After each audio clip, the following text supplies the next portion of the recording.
S'ha engegat el compte enrere per a l'espai Mescladís en aquest emplaçament. Demà és la data fixada en l'ordre de desnonament administratiu per abandonar la terrassa. Aquesta situació ve provocada perquè els gestors actuals no van obtenir la millor puntuació en el concurs públic que es va convocar el 2017 per gestionar-lo.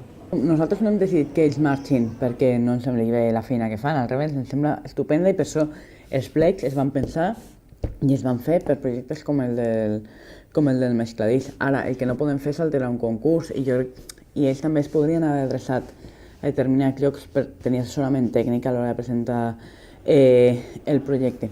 Els responsables de Mescladís no entenen com aquest espai, a través del qual impulsen la inserció social i laboral de persones en exclusió, pot passar a una empresa privada. Asseguren que gràcies a la terrassa formen una mitjana de 80 persones l'any i els donen una oportunitat d'inserció.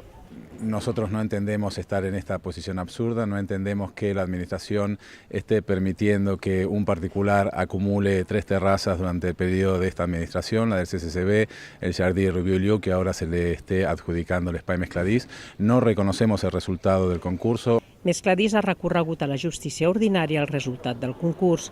Esperen aconseguir mesures cautelars que representin no haver d'abandonar demà el local, un espai que els proporciona més del 80% del finançament del projecte.